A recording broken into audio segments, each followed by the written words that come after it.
استقبالی گرم و صمیمی شبنم سریا از سوی هواداران هنرش در مؤسسه دولتی کاخ رودکی شهر خوجند. شام‌های 25 و 26 می تالار پر از مخلصانش بود. ظاهراً خودی آوازخان هم دیرباز این حالت را منتظر بود، زیرا به گفته اشتراکداران این کنسرت چند سال آخر شبنم سریا شب‌های ایجادیش را در تالارهای کلان تاجیکستان برپا نمی‌کند. خدا را شکر میکنم، شکرانه همین دولتمان میکنم، تاجیکستانی عزیزم میکنم که امروز به دیدار هر یکی شما رسیدم. همگیتان خوش آمدین. خدا کنه که کنسرت به همه شما پسند بیاد. سلامت باشید. مرحمت سلام برای شما عزیزان من. یه سال بسیار ما انتظار بودیم. از سر همین شبنم برآمد است که ما دوستدار شبنم مخلصان اشدیشان بهترین شد که من کنسرت های ماندن روزهای نغزبه ما خیلی خرسندیم. در این برنامه فرهنگی همراه با شبنم سریا آوازخوان و آهنگساز شناخته شوکت عمرов و یک گروه رقصی از ازبکستان نیز هنرنمایی کردند.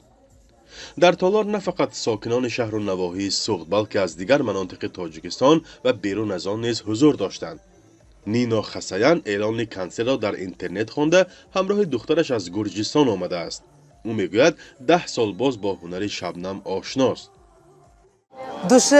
صمیمی است. رقص و حرکت ها و سرودهایی که به مردم پیشنهاد میکند از تحت دل اجرا میکند. حتی زبانش را نفهمیم هم برای ما جالب است. خیلی دوستش میداریم.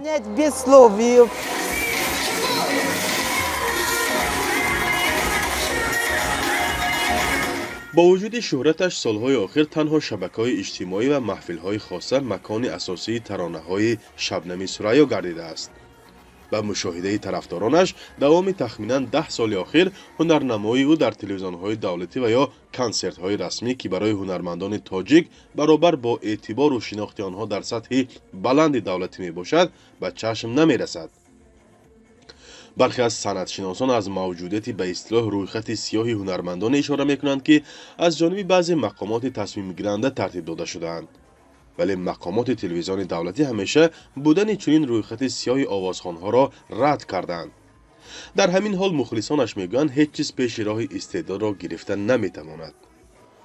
Недаром говорят, что талант невозможно воспитать, он должен быть от Бога. بیهوده نمیگویند که استعداد را ساختن نمی شود بلکه آن را خداوند میدهد. در حقیقت شبنم از خردسالی استعداد و خصوصیت ویژه صنعتی خود را معرفی کرده است. این همه البته از مادر به او گذشته است. فرقی هنری آن همین است که آواز غیرعادی دارد و موسیقی زمانه‌ای را انتخاب میکند. با آن جامعه ملی میپوشاند. برای همین او را نه تنها در تاجیکستان بلکه مردمان آسیای مرکزی و بیرون از آن هم دوست می‌دارند. شبنم را دایره وسیع تماشابینان در تاجیکستان از آغاز سالهای 2000 توسط تلویزیون دولتی شناختند. سال 2006 او با اجرای ترانه تا تو را دیدم در جشنواره موسیقی صدای آسیا در الماتای قزاقستان در خاطرها ماند و سال بعد در آزمون موسیقی آوازخوان نو آسیا در شانگهای چین جایزه محبوب بینندگان را به دست آورد. سالهای بعدی یکی از اشتراکداران دائمی جایزه موسیقی فارسی زبانان بیگ اپل موزیک ایوردز در آمریکا و آلمان شده است. شبنم سریا با وجود آنکه آوازخوان شناخته تاجیکستان است ولی برعکس هنرمندان دیگر برنامه‌های هنری و محفل‌های یکه ایجادیش را در تالارهای کشور سالهای آخر کم دایر می‌کند.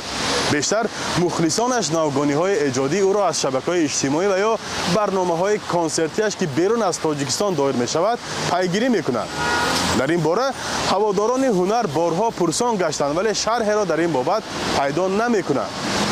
برگزار شدن کنسرت شبنم سریا در مؤسسه دولتی کاخ رودکی شهر خوجند در 10 ساله اخیر از رویدادهای کم نظیر در فعالیت ایجادی او دانسته می شود.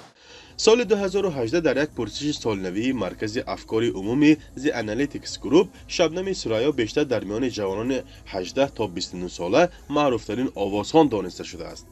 یعنی نسل اینترنت پرست که شاید همچنین صحنه اساسی هنری شبنم را معین کرده است. فرزان محمدی، رادیو آزادی، شهر خوجند.